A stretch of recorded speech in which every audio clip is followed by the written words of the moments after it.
ஓம் சதாசிவசமாரம்பாம் சங்கராச்சார்யமத்யமாம் அஸ்மதாச்சாரியபரியந்தாம் வந்தே குருபரம்பராம். ஓம்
நூற்றி 47 பக்கம். அனாரப்த காரியே ஏவ தூ பூர்வே தது அவதேஹே அக்னிஹோத்ராதி தூ தத்கார்யாயைவ தத்தர்ஷனாத் அதோன்யாபிஹி ஏகேஷாம் உபயோः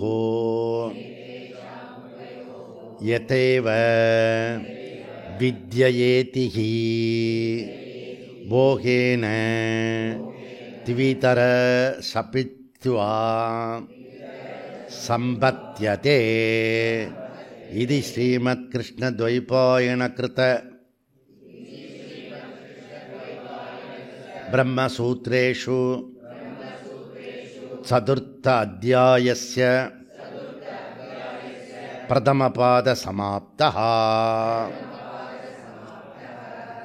ஓகே. ஸோ அப்போ 18, அடுத்தது 19. ஓகே, சாப்பிட்றதுக்கு முன்னாடி 18, அப்புறம் சாப்பிட்ட பிறகு 19. ஓகே, அப்படின்னா இந்த 4வது அத்தியாயத்தினுடைய பிரதம பாதம் சமாப்தி ஆகிடும். ஓகே, யதேவ வித்யா இதிஹி. ஓகே, இது ஒரு இன்ட்ரெஸ்டிங்கான விஷயம். ஓகே, ஏன்னா பூர்வபக்ஷி சொல்கிறது ரைட்டாக இருக்கிற மாதிரி இருக்கும். அப்படின்னா என்ன சொல்ல போகிறான் அப்படின்றத நம்ம பார்ப்போம். இப்போ இந்த பிராரப்த விலக்ஷண விகித கர்ம புண்ணியம் ஞானத்துக்கு உபயோகப்படுத்தலாம் அப்படின்னு பார்த்தோம். இந்த ஜென்மாவில் செய்ய விகித கர்மா ஞான யோக்கியதா பிராப்தி, ஞான நிஷ்ட பிராப்தியெல்லாம் கொடுக்குறது. புரியுதா? இதை திருப்பி திருப்பி சொல்கிறோம், ஞாபகம் வச்சுக்கணும், கரெக்டாக பண்ணணும் நம்ம கர்மத்தெல்லாம். ஓகே, பிராரப்த விலக்ஷண விகித கர்ம புண்ணியம். இந்த விகித கர்மா அப் டு மோக்ஷ பிராப்தி வரைக்கும் யூட்டிலைட் பண்ணலாம். இந்த விகித கர்மாவை எது வரைக்கும் நம்ம யூஸ் பண்ணலாம்? நம்மளுடைய எல்லாத்துக்கும் வேண்டியதை யூஸ் பண்ணலாம். ஓகே, அப்போ விகித கர்மான்றது நித்திய நைமித்திக ஆசிரமி கர்மா. வியாசாச்சாரியார் இங்கே என்ன சொல்கிறாருன்னா, அவருடைய லாங்குவேஜில் அக்னிஹோத்ராதி கர்மா அப்படின்றார். அக்னிஹோத்ராதி கர்மானா பஞ்சமகா யஜ்ஞா, தானம், தவம், அந்த சந்தியாவந்தனம், நாலெட்ஜ் ஃப்ரெண்ட்லி பிரஜ. ஸோ கர்மா நமக்கு ஃப்ரெண்ட்லியாக இருக்கணும். ஞானம், நாலெட்ஜ் ஃப்ரெண்ட்லி கர்மா. ஓகே, தானம், தவம், யஜ்ஞம். ஓகே, பஞ்சமகா யஜ்ஞம் பண்ணணும். ஓகே, அதனால் நம்மளுடைய 18th ஆனிவர்சரியில் நான் டிக்ளேர் பண்ணினேன். புரியுதா? என்னுடைய பஞ்சமகா யஜ்ஞத்தை முடிச்சு விட்டேன் அப்படின்னு. கவனிச்சுக்கலாம், நீங்கள் யோசிச்சுருப்பீங்களா? ஓகே, அதெல்லாம் அப்போ பஞ்சமகா யஜ்ஞம் எத்தனை கஷ்டன்றது புரிஞ்சுருக்கணும். அப்போ தான் அவர் டிக்ளேர் பண்ணது. என்ன நீங்கள் ஞானி ஆகிட்டீங்க அப்படிலாம் சொன்னேன் என்கிட்ட எனக்கு தோணுச்சு, சொன்னேன், அவ்வளோதான். ஓகே, இப்போ இப்போ கிளாஸ் எடுக்கிறதெல்லாம் இந்த கேம்பெல்லாம் நிறுத்த போகிறோன்னு இப்போ டிக்ளேர் பண்ணுறோம். 108 இனிமேல் கேம்ப் கிடையாது அப்படின்னு சொல்கிறோம். புரியுறதா? ஒரு ஸ்டேஜில் ஒரு விஷயம் சொல்கிறோம் நம்ம. அப்போ தேவ யஜ்ஞம், ரிஷி யஜ்ஞம், பித்ரு யஜ்ஞம், மனுஷ்ய யஜ்ஞம், பூத யஜ்ஞம். அப்போ வேதநெறி வாழ்க்கை முறை, அதாவது வே ஆஃப் லைஃப். ஓகே, இங்கே இருக்கிற இது என்னென்னா என்ன டிபேட்டு, இங்கே என்ன விஷயம் அப்படின்னா, உபாசன சகித விகித கர்மாவா, உபாசன ரஹீத கேவல கர்மாவா? நீ உபாசன விகித கர்மாவா, நீ விகித கர்மாவோட உபாசனை செய்யணுமா, விகித கர்மாவோட உபாசனை செய்ய வேண்டாமா? இதுதான் டிபேட்டு. புரியுறதா? இது பண்ணிட்டேன்னா உங்களுக்கு கரெக்டாக இருக்கும். இதில் எந்த கர்மா ஞான சாதனைக்கு எது உகந்ததாக இருக்கும்? கர்மம் அப்சார்பு பண்ணணும் ஞானம். அப்போ பூர்வபக்ஷம் என்ன சொல்கிறேன்னா, உபாசன சகித விகித கர்மா மட்டுமே ஞானத்துக்கு இட்டு செல்லும். இது பூர்வபக்ஷவாதம். ஓகே, அப்போ ஞான யோக்கியதா பிராப்தி வேணும்னா உனக்கு உபாசன சகித விகித கர்மா நானே கூட இதெல்லாம் சொல்வேன். நான் நீ பண்ணுற கர்மத்தோட உபாசனை பண்ணியோட, ஈஸ்வர உபாசனையோட அந்த கர்மத்தை பண்ணு அப்படின்னு சொல்கிறேன். அதுதான் இங்கே பூர்வபக்ஷமாக இருக்கிறது. என்ன வேதனை பாருங்கள். ஓகே, நமக்கு ஆப்போசிட்டாக போயிடுச்சிங்க. அப்போது சித்தாந்தி உபாசன ரகீத கேவல கர்மா ஞான யோகியதா பிராப்த கிட்டும். உபாசனம் பண்ண வேண்டாம், நீ பண்ண வேண்டிய ஆசிரம கர்மத்தை ஒழுங்காக பண்ணினா அதுவே உனக்கு ஞானத்துக்கு போகும். அப்படி தியானம் எதுக்கு வலியுறுத்துகிறான் அப்படின்னா, நம்முடைய கலாச்சாரத்தை தர்மத்தில் வேக ஒரு கருத்து இருக்குது. ஸோ அது என்னென்னா, அவன் ஒரு விஷயத்தை முடிவு பண்ணியிருப்பான். சுருத்தி, யுக்தி, அனுபவம், நம்முடைய பர்சனல் அனுபவம், அது பவர்ஃபுல் பிரமாணம். அது புரியுதா? அப்போ பூர்வபக்ஷ கொடுக்கும். நம்ம கலாச்சாரத்தில் பண்பாட்டில் சும்மாலாம் அப்படிலாம் சொல்லிட்டு போகிறதில்ல.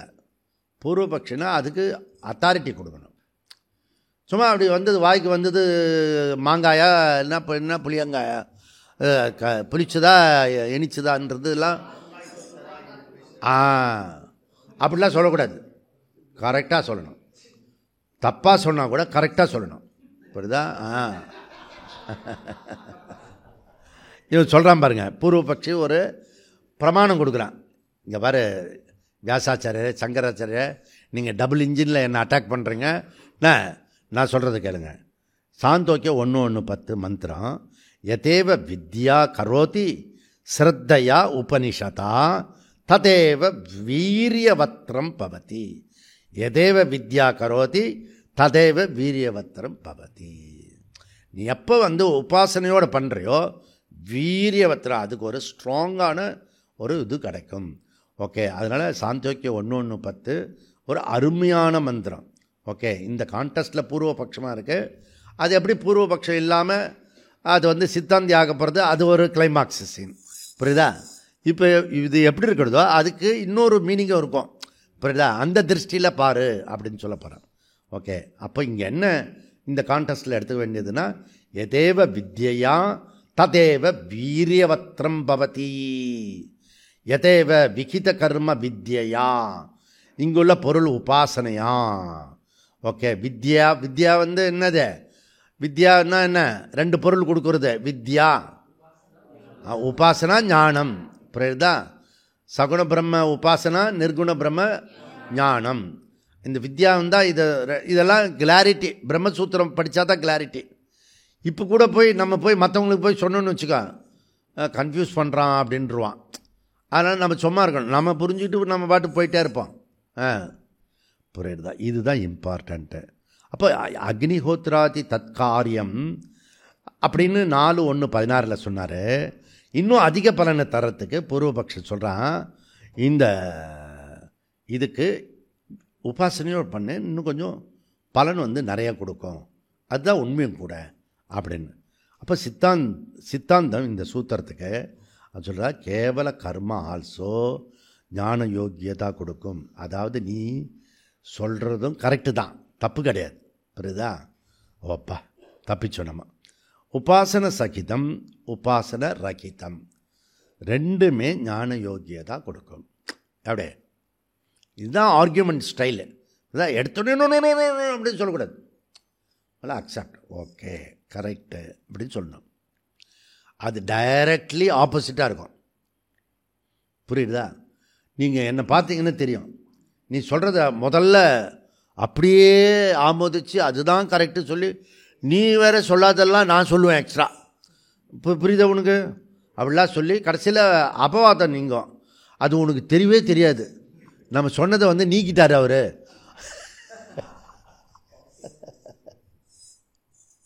அது புரியாமல் முன்னாடி ஒன்று என்ன சொன்னா அந்த ஸ்டேட் மட்டும் மறந்து போயிடும். அதுதான் நம்மளுடைய சக்தியை, மறந்து போயிடுறது தான் சக்தி. குருவுக்கும் சரி சிஎம்முக்கும் சரி எல்லாருக்குமே இது ரொம்ப உபயோகப்படுத்துகிறாங்க. கேவல கர்மா ஆல்சோ ஞான யோக்கியதா கொடுக்கும். அதாவது நீ சொல்கிறது ரொம்ப ரொம்ப கரெக்டு, ரெண்டுமே ஞான யோக்கியதா கொடுக்கும். ஓகே, அதாவது விகித கர்மா உபாசன சகிதாவும் விகித கர்மா உபாசன ரகிதாவும் ஞான யோக்கியதா ரெண்டுமே கொடுக்கும். இதுலேருந்து ஒரு விஷயம் புரியுது. நீ வந்து விகித கர்மா செஞ்சு ஆகணும், நித்திய நைமித்திக கர்மா செஞ்சு ஆகணும். அதுலேருந்து அது செய்யாமல் கர்மயோகம் பண்ணுன்னா வராது. கர்மயோகத்துக்கு வரணும், அதுக்கப்புறம் கர்மயோகத்திலே இருக்கக்கூடாது. அங்கேருந்து சித்த சுத்தி அடைஞ்சு சிரவண மனனத்துக்கு முழு நேரமாக வரணும். அப்போ நீ தியானத்தோட விகித கர்மா, நாட் காமி கர்மா, இங்கே விகித கர்மா, புரியுதா? ஆனால் ஐடியா மாத்திரம் இல்லாமல் அதில் ஆக்ஷன் ரொம்ப முக்கியம். நிஷ்காமியமாக பண்ணு அப்படி சொல்ல. இங்கே இப்போ எல்லாமே நிஷ்காமிய கர்மத்தை பற்றி தான் பேச்சு. ஓகே, இதில் இன்ட்ரெஸ்டிங் ஆர்கியூமெண்ட் என்னென்னா, நீ சொன்ன ஸ்ருதி வாக்கியமே, நீ எந்த ஸ்ருதி வாக்கியத்தை பிரமாணமாக கோட் பண்ணுறியோ அதே ஸ்ருதி வாக்கியமே நான் யூஸ் பண்ணுறேன், புரியுதா? எதுக்கு? விகித கர்மா சித்தாந்தி என்னது? ரகித. ஓகே, விகித கர்மா இந்த உபாசன ரகித அப்போ இந்த உபாசன சகித உபாசன ரகித ரெண்டுக்குமே இந்த மந்திரத்தை உபயோகப்படுத்தலாம். சாந்தோக்கிய மந்திரம் 1:1:10 யதேவ வித்யா கரோதி ததேவ வீரியவத்ரம் பவதி. கர்மத்தை தியானத்தின் துணையின்றி செய்யப்படுகின்ற கர்மங்களை விட அதிக பலன் தரும் என்பது வாஸ்தவம்தான். அதில் ஒளிந்துள்ளது என்னென்னா, தியானம் துணையின்றி செய்யப்படும் கர்மங்களும் கூட பலனை தரவே செய்யும். அதிலேருந்து என்ன புரியுறது? அங்கே கண்டிஷன் சொல்லலை, உபாசனை பண்ணாதான் அப்படின்னு சொல்லலை. உபாசனை பண்ணுற கர்மா அதிக பலனை தரும். அதுலேருந்து என்ன தெரியுதுன்னா, உபாசனை பண்ணாமல் கூட இருக்கலாம் அப்படின்னு எடுத்துக்கிறேன், புரியுதா? ஸோ என்ன ஸ்லைட்டு டிஃப்ரெண்ட். ஓகே, அதில் என்ன சொல்லிருக்காங்கன்னா வீரிய தரம்ன்றது சூப்பர்லேட்டிவ் டிகிரி. புரியுதா? இதில் எந்த முரண்பாடும் இல்லை. பலன் உனக்கு இதில் என்ன கொஷின், உனக்கு பலன் அதிகமாக வேணுமா பலன் குறைவாக வேணுமா? ஆனால் விகித கர்ம பண்ணணும், கர்ம யோகம் பண்ணணும். புரியுதா? இதுதான் இம்பார்ட்டன்ட் வழியா. அதில் ஃபோக்கஸ் பண்ணு. நீ பண்ணுறது குறையதாக இருக்கிறதா நிறைவாக இருக்கிறதெல்லாம் அப்புறம் பார்த்துக்கலாம். முதல்ல பண்ணு. பிருகதாரண்யத்தில் 4:4:22 ஃபேமஸ் மந்த்ரா, தம் ஏதம் பிராமணா வேதானு வச்சனேன்னு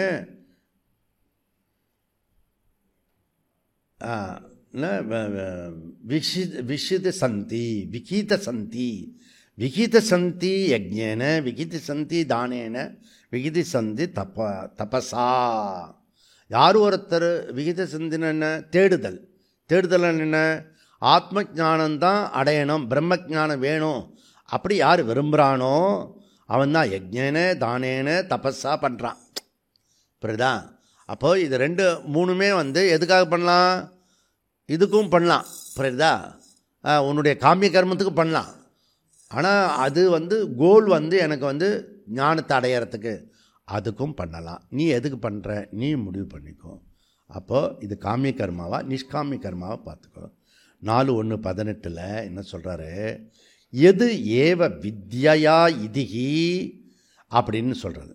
எது ஏவ வித்யா இதி சாந்தோக்கிய வாக்கியேன யதேவ வித்யா கரோதி ஸ்ரத்தையோபனிஷதா ததேவ வீரியவத்ரம் பவதி இது வாக்கியம். புரியுதா? இதுதான் இந்த யதேவ வித்யா சூத்திரத்தில் அவர் வியாசாச்சாரியர் சொல்கிறது உபநிஷத்துடைய வாக்கியத்தை சொல்கிறாரு. புரியுதா? சரி. ஹீனா என்ன? இதனுடைய அடிப்படையில் விகித கர்ம புண்ணியம் தியான சகித தியான ரகித 2மே ஞான யோகியதாவுக்கு இட்டுண்டு போகும். புரியுதா? அதனால் நீ எப்படி வேணால் பண்ணிக்கலாம். ஓகே.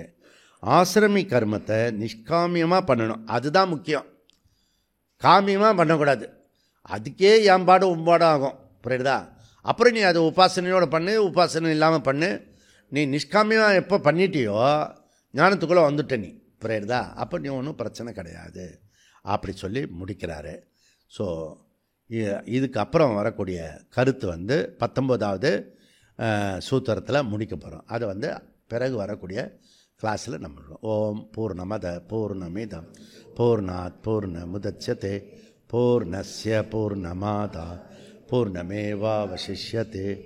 ஓம் சாந்தி சாந்தி சாந்தி.